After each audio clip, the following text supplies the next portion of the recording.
Irrigation দপ্তর পুরো monitor করছে, আমিও মনিটর করছি, না এখন অব্দি সিচুয়েশন ঠিক আছে, আমরা সব মনিটর করছি। ডিভিসির 1.5 লক্ষ কিউসেক জল ছাড়া নিয়ে মুখ্যমন্ত্রীর দাবি উড়িয়ে দিল কেন্দ্র। মোট 70,000 কিউসেক জল ছেড়েছে ডিভিসি।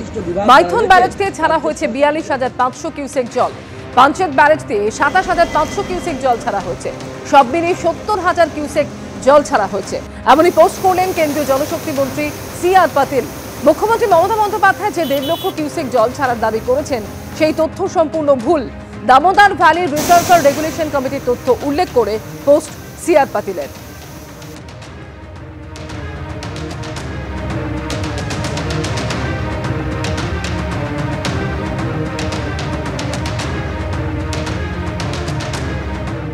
বিহার ঝাড়খণ্ডে প্রবল বৃষ্টিতে বেড়েছে জলস্তর।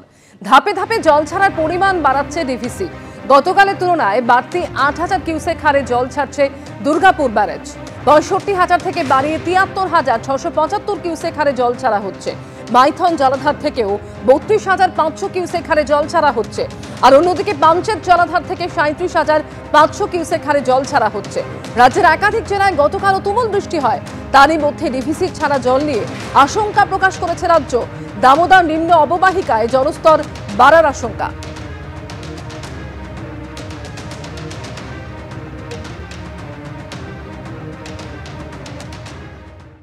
আমরা এই মুহূর্তে দাঁড়িয়ে রয়েছি দুর্গাপুর ব্যারেজের যে দামোদর তীরবর্তী এলাকা, অর্থাৎ দামোদর নদীর পাড়, সেই পাড়ে দাঁড়িয়ে রয়েছি। আমরা দেখতে পাচ্ছি যে দুর্গাপুর ব্যারেজের যে সমস্ত লক গেটগুলি রয়েছে, অধিকাংশ লক গেট কিন্তু খুলে দেওয়া হয়েছে এবং জল যাচ্ছে।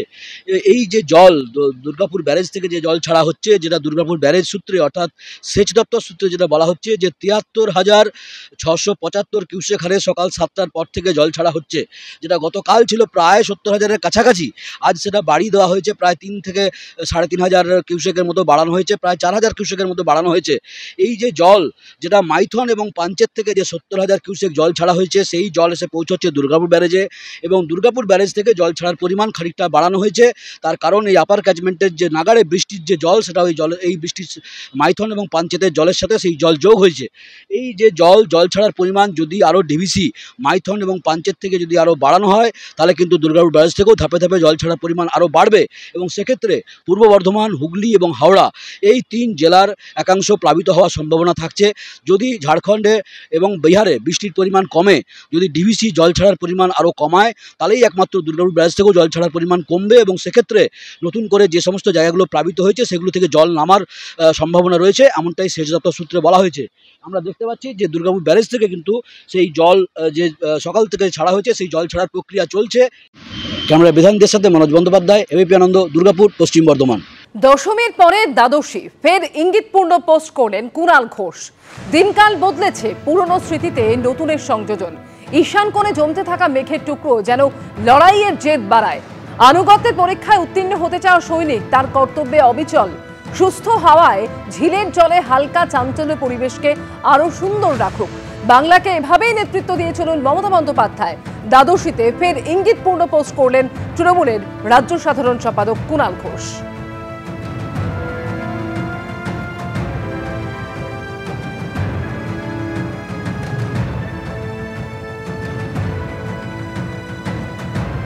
দশমীর পরে দ্বাদশীতেও ফের ইঙ্গিতপূর্ণ পোস্ট করলেন কুণাল ঘোষ এবং এই পোস্টে তিনি লিখেছেন, দিনকাল বদলেছে, পুরনো স্মৃতিতে নতুনের সংযোজন। ঈশান কোণে জমতে থাকা মেঘের টুকরো যেন লড়াইয়ের জেদ বাড়ায়। আনুগত্যের পরীক্ষায় উত্তীর্ণ হতে চাওয়া সৈনিক তার কর্তব্যে অবিচল। সুস্থ হাওয়ায় ঝিলের জলে হালকা চাঞ্চল্য পরিবেশকে আরো সুন্দর রাখুক, বাংলাকে এভাবেই নেতৃত্ব দিয়ে চলুন মমতা বন্দ্যোপাধ্যায়। দ্বাদশীতে ফের এমনই ইঙ্গিতপূর্ণ পোস্ট কুণাল ঘোষের।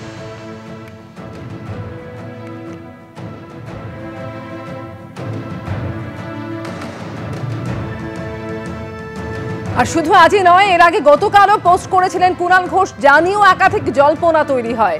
দশমী কাটতেই কি বিদ্রোহের সুরে কুণাল ঘোষ? কুণাল ঘোষের পোস্ট এবং বক্তব্য ঘিরে জোর জল্পনা শুরু হয় বঙ্গ রাজনীতিতে। এর আগের পোস্টে তিনি লিখেছিলেন, প্রচন্ড শক্তিশালী কেউ আমাকে পছন্দ না করলে আমিও তাকে পছন্দ করি না। পুরু হতে ভালোবাসি, আলেকজান্ডার নয়। উৎসবের আবহে কাকে ইঙ্গিত কুণাল ঘোষের?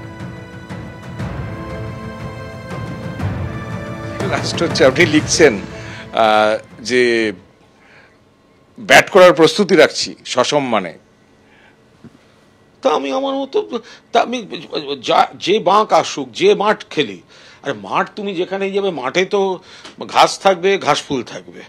তো যদি আমি একটা কোনো পরিস্থিতি তৈরি হয় যে সেখানে আমাকে একটু অন্যরকম পরিস্থিতির মাঠ হচ্ছে, তো আমি খেলবো না?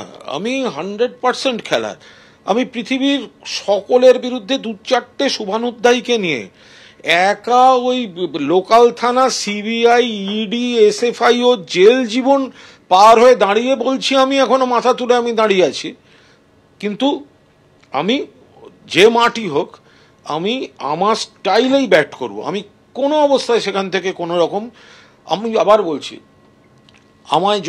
আমায় অন্তর থেকে ফিল করি যে আমায় কেউ ভালোবাসছেন, আমি তার জুতো পালিশ করে দেবো।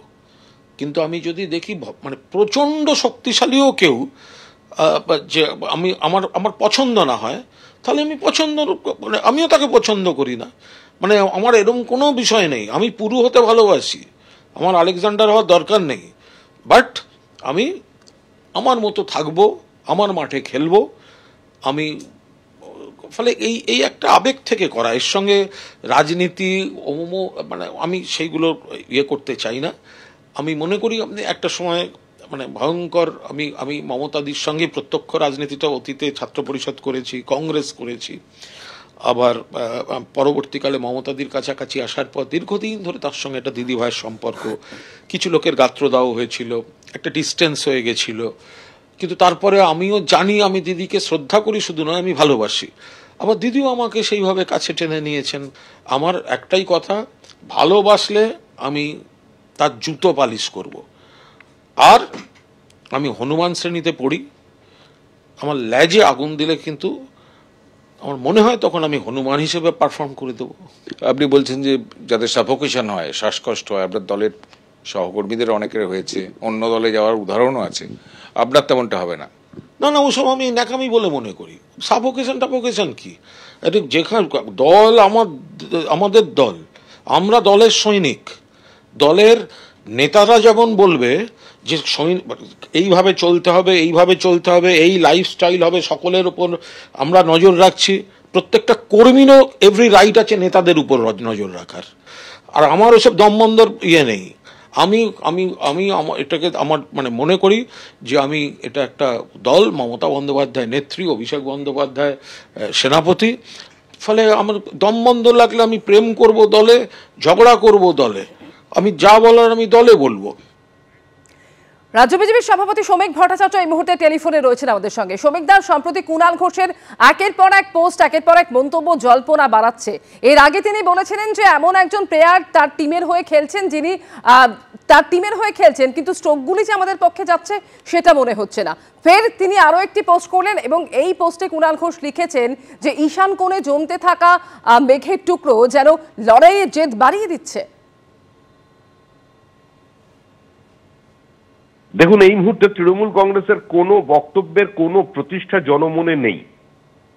কুণাল ঘোষ কি বলছেন, কুণাল ঘোষ কি বলেছিলেন এবং কুণাল ঘোষ কি বলতে পারেন, এ সম্পর্কে পশ্চিমবঙ্গের রাজনীতি সচেতন মানুষের একটা নির্দিষ্ট ধারণা।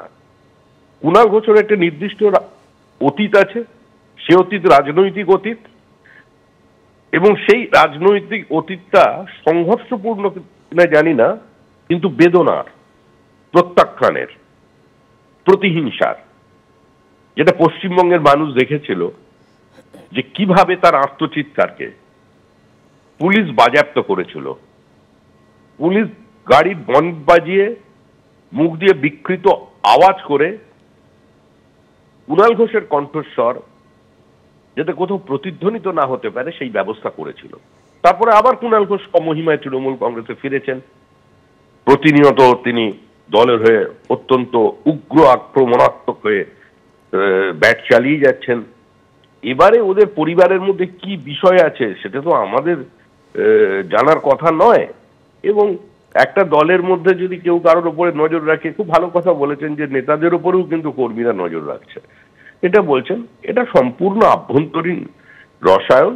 এবং তৃণমূল কংগ্রেস ক্ষমতা থেকে চলে যাচ্ছে, তৃণমূল কংগ্রেস ক্ষমতা থেকে চলে যাবে, তৃণমূল কংগ্রেসের বিজর্জন নিশ্চিত। এগুলো তারই কিছু প্রতিফলন মাত্র। অনেক ধন্যবাদ শ্রমিকদা।